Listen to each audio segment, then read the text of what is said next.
It's almost Judgment Day for former President Trump. Jurors in his hush money trial will begin deliberations today after closing arguments wrapped up. The prosecution spent almost 5 hours fighting one last time to solidify their case against the former president. But defense attorneys continued to focus on the prosecution's star witness, Michael Cohen. Were they able to convince jurors once again that Cohen lied under oath? Joining me now is The Hill's Niall Stanage, who has been covering this case from day one. Niall, it's always good to see you. Want to get your take from yesterday. What were the biggest takeaways from yesterday's closing arguments? You mentioned in your introduction, Julia, the focus on Michael Cohen. And to me, that's really the core of this case. The defense, Mr. Trump's team, in other words, went very hard at Cohen's credibility. And of course, they've got a lot to work with, given that he pleaded guilty back in 2018 to tax evasion, to campaign finance violations, and later to lying to Congress. Now, the prosecution seeking to make the case that, firstly, Cohen's testimony itself was reliable, and also making the kind of related argument that the case did not depend on him.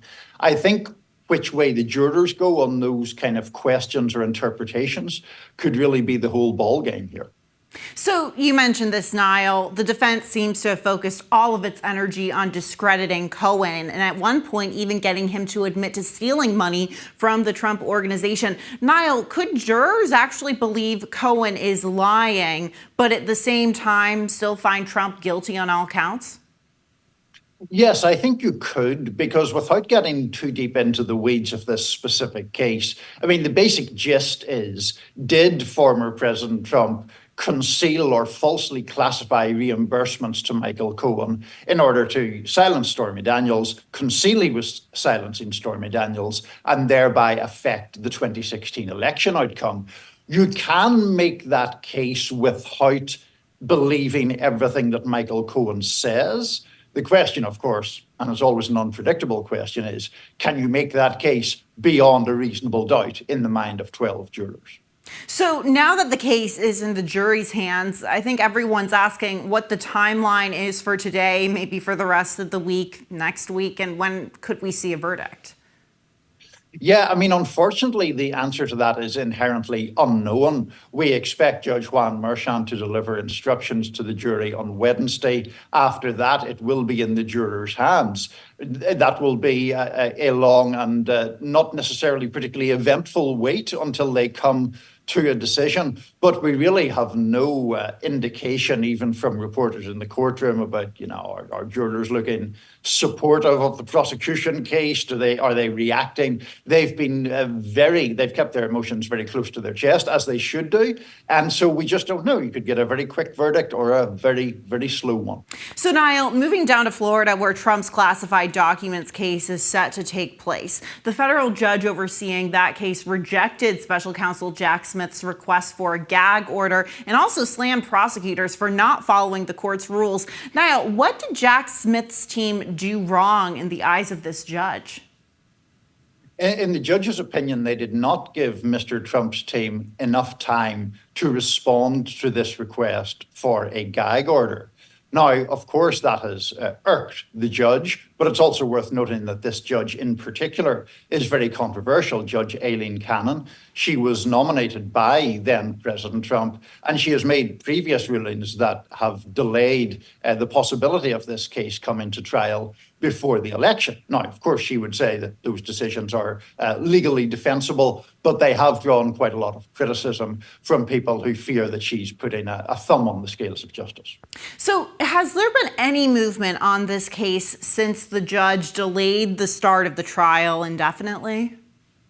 And not a whole lot, really. I mean, this case is one of the most intriguing ones because a lot of legal experts believe that the prosecution case in this one, which is the Mar-a-Lago documents case, is perhaps the single strongest of any of the four that former President Trump faces. But the chances of the trial taking place before the election seem to be diminishing all the time. And I think that's why, firstly, there's so much focus in New York, because it may be the only case that goes to trial before the election. But it also, I think, speaks to why there has been so much criticism of Judge Cannon from people who are critical either of her or of Mr. Trump.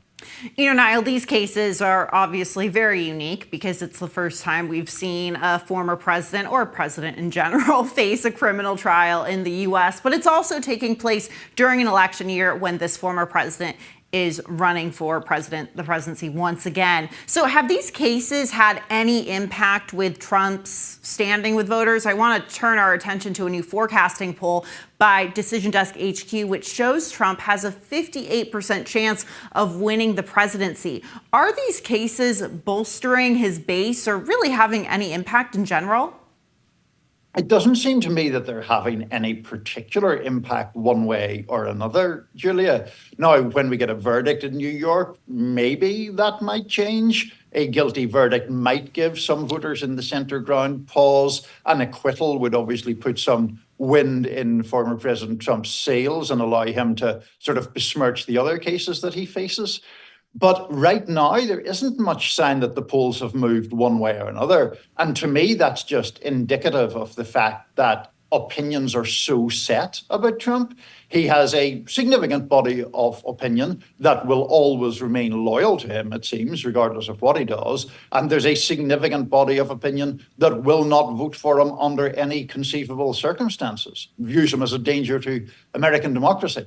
There aren't that many persuadable people, one way or another, when it comes to the former president. And I think that's what we're seeing reflected in the lack of movement in polls, even amid this New York trial. Yeah, it's a case of either you love him or hate him, but I guess there is a small group of people who still feel, a little undecided, and they'll decide the election. So we'll look forward to that. I want to move further down the ballot. In Texas, Congressman Tony Gonzales won a runoff election against Brandon Herrera, a YouTuber and gun enthusiast who had the support of Freedom Caucus members, including Florida Congressman Matt Gaetz.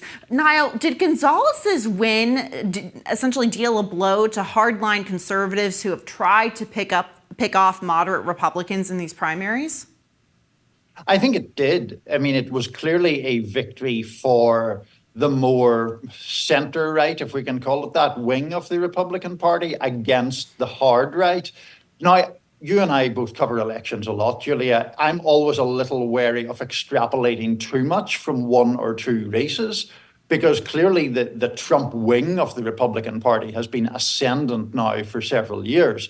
But this was a victory against the hard right by a Republican who's not quite of that particular ideological hue. Want to stick in Texas, or stay in Texas, I should say. House Speaker Dade Phelan is also projected to win his primary runoff. Phelan presided over the impeachment trial of Texas Attorney General Ken Paxton. Now, President Trump tried to flex his muscles in the runoff supporting Phelan's challenger. Do you think this was a blow to Trump's influence in Texas? To a degree. I mean, it's never a good idea to be backing a candidate who loses. I think that is obviously problematic. Anytime that any politician considers making an endorsement, one of the things they want to know is, does this candidate have a realistic shot at winning? Now, the de facto Trump-backed candidate here had a shot at winning, but lost in the end. Obviously, that's a blow. Now, then again, we talk about the Texas elections, the Texas politics in terms of the presidential race, and it would be expected that former President Trump will carry it quite comfortably, because Democratic hopes of making real inroads in Texas statewide have been quite repeatedly dashed in recent years.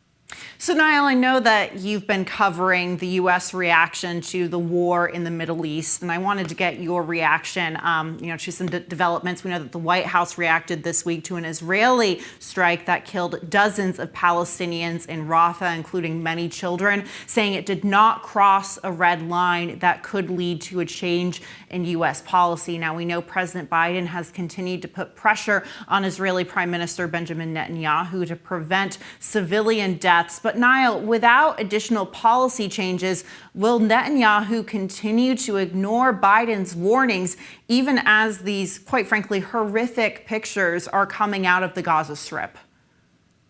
It seems likely that the answer is yes, Julia. I mean, you're right that the imagery that came out in the wake of that strike on Rafah was just completely horrifying.